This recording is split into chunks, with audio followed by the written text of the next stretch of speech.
Gaze welcome back to my YouTube channel. آخرکار فراز اور رحیم کا آمنا سامنا ہو جاتا ہے۔ جب فراز رحیم کو اسود کے ساتھ دیکھتی ہے تو فراز اسود کو صاف الفاظ میں انکار کر دیتا ہے۔ اس سے کہتا ہے کہ تمہاری شادی اس لڑکی کے ساتھ نہیں ہو سکتی۔ کیا یہاں پر اسود فراز کی یہ بات مان کر رحیم کے ساتھ شادی نہیں کرے گا؟ تو آج کے اس ریویو میں مکمل ڈیٹیل کے ساتھ آپ لوگوں کو سمجھائیں گے۔ تو ہمارے چینل کو سبسکرائب کر دیں اور ساتھ میں لگے بیل کے بٹن کو لازمی پریس کر دیں تاکہ اسی طرح کے نئے سے نئے نوٹیفیکیشن آپ لوگوں کو آسانی کے ساتھ مل سکے۔ ابراہیم صاحب کی بہن کی طبیعت بہت زیادہ خراب ہوتی ہے اور وہ آخری سٹیج پر ہوتی ہے۔ ابراہیم صاحب کو خط لکھتی ہے، ابراہیم صاحب وہ خط پڑھتا ہے۔ اس خط میں لکھا ہوتا ہے کہ میں آپ کے ساتھ ملاقات کرنا چاہتی ہوں، آپ کو سے معافی مانگنا چاہتی ہوں۔ تو ابراہیم صاحب ایسا نہیں کرنا چاہتا، وہ چاہتا ہے کہ وہ خود جا کر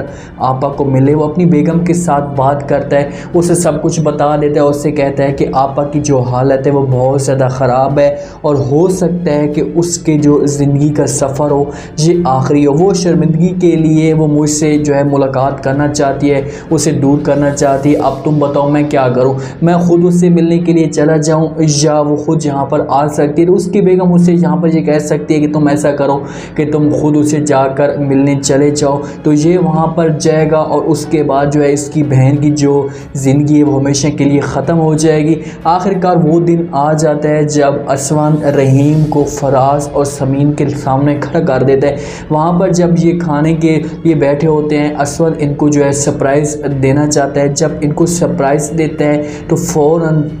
فراز اور سمین چونک جاتے ہیں۔ جب رحیم کو دیکھتے ہیں تو اسود انہیں کہتا ہے کہ آپ لوگ رحیم کو پہلے سے جانتے تو ہوں گے لیکن یہ نہیں جانتے کہ یہ میری فیوچر وہ بیگم ہے، یہ فیوچر میری وائف ہے۔ اسود اور سمین کے یہ سب کچھ سننے سے ان کے جو پاؤں تلے زمین نکل جاتی ہے اور فوراً وہ وہاں پر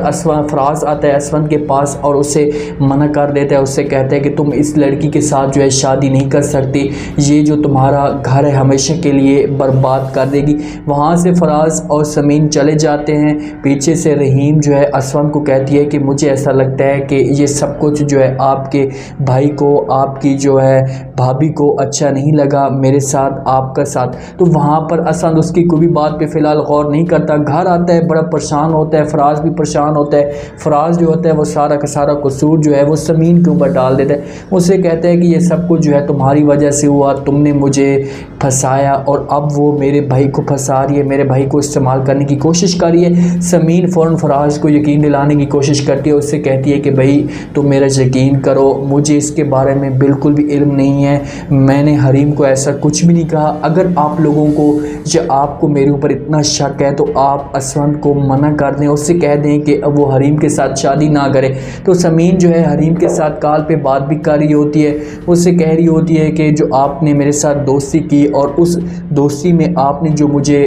زخم دیے وہ آج بھی تازہ ہیں، وہ بھرے نہیں ہیں، کیونکہ دوستی کے جتنے بھی زخم ہوتے ہیں جس کے اوپر بہت زیادہ یقین ہوتا ہے اور وہ زخم دیے جاتا ہے تو وہ کبھی بھی نہیں بھرتا، وہ کسی نہ کسی ایسے موڑ پہ آ جاتا ہے جو انسان کو وہ تکلیف دیتا ہے۔ تو وہاں پر سمین حریم کو کہتی ہے کہ آگے کا تمہیں میں مقصد میں کامیاب نہیں ہونے دوں گی، میں تمہاری جو شادی ہے اسود کے ساتھ بالکل بھی نہیں ہونے دوں۔ وہاں پر جب سمین بات کر رہی ہوتی ہے حریم کے ساتھ تو پیچھے سے فراز ان کی ساری باتیں سن لیتا ہے اور فراز کو پورا یقین ہو جاتا ہے کہ سمین اس کام میں مداخلت نہیں کری، کیونکہ پہلے وہ سارا کا سارا قصور تھا وہ سمین کے اوپر ڈال رہا تھا کہ سمین یہ سب کچھ کر رہی ہے، لیکن جب اس نے کانوں کے ساتھ سنا ہے تو اسے یقین ہو گیا ہے کہ ایسا کچھ بھی نہیں ہے۔ تو وہ آتا ہے سمین کے پاس، اس سے معافی مانگتا ہے اور اس سے کہتا ہے کہ جو ماضی میں ہمارے ساتھ غلطیاں ہوئی ہیں اس کو اب میں ہمیشہ کے لیے ختم کرنا چاہتا ہوں اور آپ کے ساتھ میں کوشش کروں گا کہ اچھا سے اچھا رہوں۔ سمین بھی اس بات پہ خوش ہو جاتی ہے۔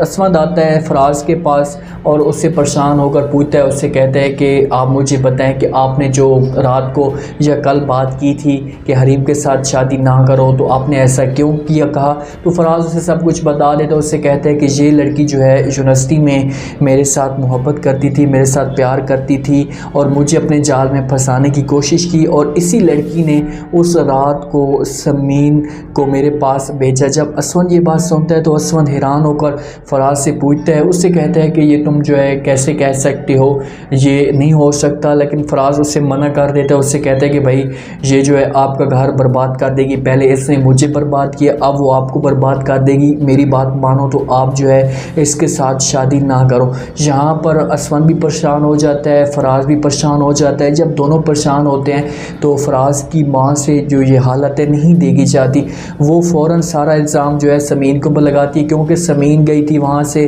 فراز بھی گیا تھا اور ساتھ میں اسود بھی گیا تھا، تو وہ سمین کے اوپر الزام لگاتی ہے۔ پہلے بھی وہ بہانے ڈھونڈ رہی تھی اور اسے مزید جو بہانہ مل گیا تو فوراً اسے کہتی ہے کہ تم ایسا کیا کام کر رہی ہو، یا تم جو چال چل رہی ہو میرے بیٹوں کو مجھ سے دور کرنے کے لیے یا ان کو لڑوانے کے لیے، یہ سب کچھ جو ہے تمہاری وجہ سے ہوا ہے، میں تمہیں کبھی بھی اس گھر میں جو ہے خوش نہیں رہنے دوں گی۔ وہ فوراً اس سمین کے اوپر غصہ کر رہی ہوتی ہے، جتنے میں فراز بھی آ جاتا ہے اور اپنی ماں کو روکتا ہے، اس سے کہتا ہے کہ ماں جی یہ میری بیگم ہے اور تم اس سے کچھ بھی نہیں کہہ سکتے، جو کچھ بھی کہوں گا میں ایسے کہوں گا۔ وہاں پر جو فراز کی ماں کو جب یہ جواب ملتا ہے تو وہ منہ اٹھا کر فراز کی طرف دیکھنا شروع کر رہی، کیونکہ اسے یقین تھا جیسے پہلے جو تھا فراز اپنی ماں کی باتیں مان جاتا تھا اور فوراً جو ہے سمین کو اس گھر سے نکال دیتا تھا یا سمین کے اوپر غصہ کرتا تھا، اب ایسا کچھ بھی نہیں ہوا۔ تو اس کی ماں حیران ہو کر فراز کی طرف دیکھتی ہے، فراز فوراً سمین کو جو ہے وہ اپنے کمرے میں بھیج دیتا ہے، لیکن سمین کو جب اس طرح کا پیار ملتا ہے، اس طرح کا فراز کا جو ہے جنون ملتا ہے، تو اس بات پہ جو ہے وہ سمین بھی خوش ہو جاتی ہے کہ آج پہلی دفعہ جو ہے کوئی میرا ساتھ اتنا دے رہا ہے یا مشکل وقت میں میرے ساتھ کھڑا ہے۔ وہاں پر سمین کمرے میں جاتی ہے، اس کی ماں فراز سے پوچھتی ہے، لیکن فراز اپنی ماں کو کوئی بھی جواب نہیں دیتا، اس سے کہتا ہے کہ ماں جی بس بہت ہو گیا، پہلے جو تھا میں نے بہت زیادہ سمین کے اوپر غصہ کیا، اب میں اس کے اوپر کوئی بھی غصہ نہیں کروں گا۔ اسود کے فراز کے جواب سے اسود کو جو ہے بہت زیادہ تکلیف ہوئی ہے اور وہ جو ہے عجیب طرح کی کشمکش میں مبتلا ہو چکا ہے۔ وہ یہ فیصلہ نہیں کر پا رہا کہ میں کیسی طریقے سے یا کیسے کر کے میں حریم کو انکار کروں کہ اس کے ساتھ میں شادی نہیں کرنا چاہتا، لیکن حریم مزید اس کے سامنے اتنا مایوس بنے گی، اتنا اس کے سامنے جو ہے اپنے دکھ شیئر کرے گی، اسے کہے گی کہ میں مکمل طور پر ٹوٹ چکی ہوں، آج جو میرا والد ہے وہ آپ کی وجہ سے گیا ہے، میرے پاس اب کچھ بھی نہیں ہے، میرا سہارا کچھ بھی نہیں ہے، تو تم ہی اب میرا سہارا بنو۔ تو آخر کار وہ اسود کو اپنے جال میں پھنسا دے گی اور حریم اور اسود کی جو ہے وہ شادی ہو جائے گی۔ حریم اور اسود کی شادی ہوگی جب، تو یہ سب کچھ فراز اور سمین سے برداشت نہیں ہوگا۔ حریم جو ہے فراز کی ماں کو بھی اپنے ساتھ میں رلا لے گی، اسے مکس کر لے گی اور پھر سمین کو اور فراز کے بیچ میں جو ہے نفرتیں اتنی جلدی ڈلوائے گی کہ یہ پھر کہیں ایک دوسرے سے بہت زیادہ دور ہو جائیں گے اور ہمیشہ کے لیے ایک دوسرے کو ہو سکتے کہ جہاں پر طلاق بھی دے سکتے ہیں۔ آگے کی سٹوری جو ہے بڑی انٹرسٹنگ بنے گی، آگے کی سٹوری میں بہت زیادہ جو ہے اہم فیصلے ہوں گے، کیونکہ جس حساب سے اسود جو اور فراز کے بیچ میں جو لڑائی پیدا ہوگی وہ حریم کی وجہ سے ہوگی۔ امید آپ لوگ کو یہ ریویو یہ ٹیزر پسند آئے ہوگا۔ آپ نے کمنٹ سیکشن میں اپنے لازمی دن بتانا کہ آپ کو کیا لگتا ہے کہ کیا یہاں پر جو ہے اسود کو جس حساب سے فراز نے بتایا ہے تو اسود جو ہے فراز کی بات مان کر حریم سے شادی سے انکار کر دے گا، یا اسود فراز کو صاف انکار کر دے گا، اس سے کہے گا کہ چاہے جو کچھ بھی ہو جائے میں حریم کے ساتھ شادی کروں گا۔ کمنٹ سیکشن میں اپنے لازمی دن چینل کو لازمی سبسکرائب کر دیں، اپنا خاص خیال کریں، دعاؤں میں یاد رکھیں۔ مجھے دیجیے اجازت۔